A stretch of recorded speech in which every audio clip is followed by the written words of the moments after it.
Bonjour Mathieu, Haguenau recevait Metz, leader incontesté de la poule pour le premier match de la phase retour.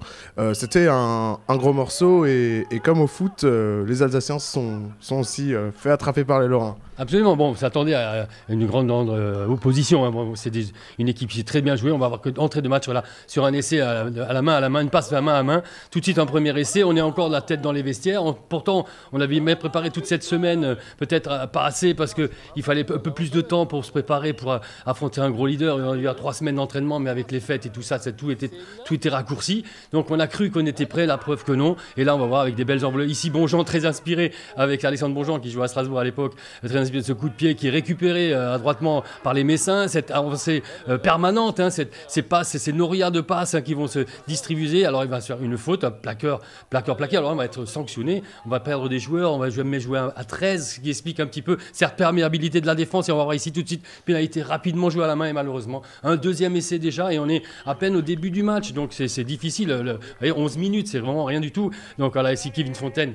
On revoit 22 ici, on va relancer le jeu. Et voilà, de nouveau, une grande inspiration de Guérimont. Ce joueur très très jeune, hein, il a 20 ans à peine. Il va nous faire vraiment des misères toute la partie. Regardez, c'est 1-2, comme au foot, hein, comme on disait, on en parlait tout à l'heure. Voilà, superbe essai, il n'y a rien à dire. On est un petit peu, entre guillemets, à la ramasse. Il faut absolument se reconcentrer, se réorganiser en défense. Et là, en plus, la transformation est réussie. Donc le score prend de l'ampleur, un peu trop d'ampleur d'ailleurs, au regard de Nicolas Tisanet et Vincent Graff, les entraîneurs. Vraiment, ça commençait panique en la demeure. Donc il fallait retrouver nos valeurs, retrouver notre jeu. On a un jeu de joueurs puissants, un jeu organisé avec des ballons portés comme ici, où même les 3/4 viennent, comme Castel ici, le 13 vient donner main forte, épaule, un coup d'épaule pour aller enfoncer ce groupe pénétrant jusque dans leur but. Et là, effectivement, Victor Youn, le capitaine, aplati enfin le premier essai tant attendu pour Haguenau. Donc voilà, il ne sera pas transformé, donc ça va continuer à jouer. Ces joueurs, bien sûr, ils avaient soif de rugby, hein, soif de jeu. Et encore ici, Guérimont, coup de pied décroisé,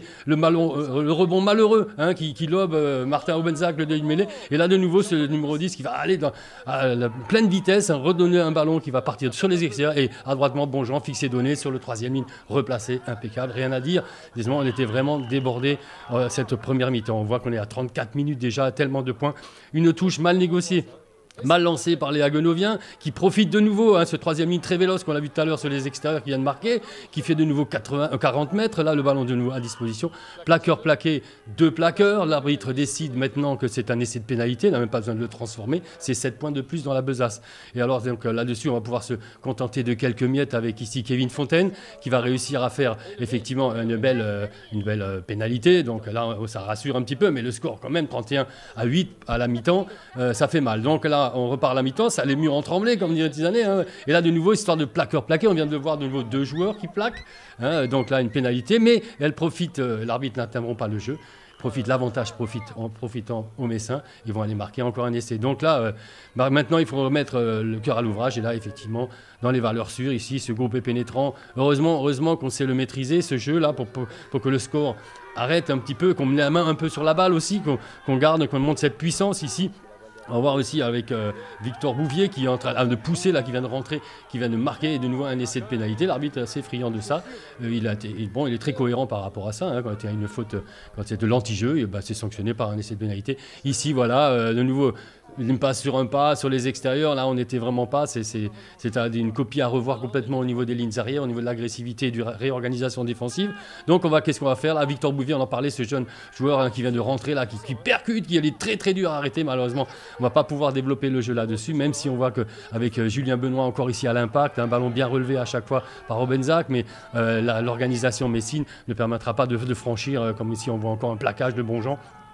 Juste au bord de la ligne, à 1 mètre, on ne va pas pouvoir aboutir. Alors il va par là. Et là, un jeu sans passe du capitaine qui montre l'exemple une fois de plus, de dimanche en dimanche. Victor Youn, cette accélération imprenable jusqu'au bout. Un superbe essai. Ça met du baume au cœur, on voit qu'il y a des valeurs, on ne peut pas lâcher, c'est à la fin du match, on a encore de l'énergie, on voit à la 37e minute. Et ça va se conclure encore sur une tentative d'essai avec cette remise intérieure très bien jouée avec Bonjean et Guérimont. Et le ballon va voler entre les mains et faire un petit en avant qui va permettre à l'arbitre de finir ce match qui est une belle leçon de rugby pour tous, qui était agréable à regarder. Mais maintenant, ça retrouve tout ça. Donc nous sommes avec les entraîneurs un peu dépités parce qu'effectivement on s'attendait à une grosse partie avec ce Metz qui est quand même leader. Donc on a trouvé que la clé finalement qu'en deuxième mi-temps. Oui, donc effectivement, Metz, grosse équipe, on l'a vu. On en entendait parler et voilà, ça montre tout le travail qui nous reste et surtout aux garçons, toute la marge de progression qu'ils ont pour arriver à atteindre ce niveau-là. Aujourd'hui, on paye plusieurs choses, on paye la qualité de l'équipe en face, mais on paye aussi notre absence totale en première mi-temps. Voilà. Et sur la deuxième mi-temps, une réaction d'orgueil, les garçons, voilà.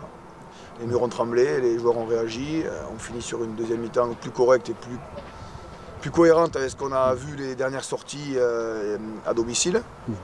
Voilà, je reste sur... c'est mitigé. C'est mitigé mais positif on va dire, parce que maintenant on va partir à Chagny, ça va être aussi compliqué à l'extérieur, c'est jamais aussi simple. Ouais, effectivement, c'est pas simple d'aller jouer là-bas. Je pense, comme a dit Nico, on va garder la deuxième mi-temps. La première, les joueurs sont restés encore en vacances. Donc j'espère qu'ils ont compris parce que si on veut jouer le haut de tableau, il faut faire des gros matchs et pas toujours sur une seule mi-temps, il faut faire les deux. Donc on va se mettre au travail cette semaine. Ah oui, on reprend. Metz gagne partout, donc à la rigueur, c'est pas très grave. Au niveau comptable, par contre, oui, dès cette semaine, on va travailler dur. On va resserrer les boulons pour aller et être compétitif dimanche prochain à Chagny. Merci monsieur. Merci. Bonne soirée.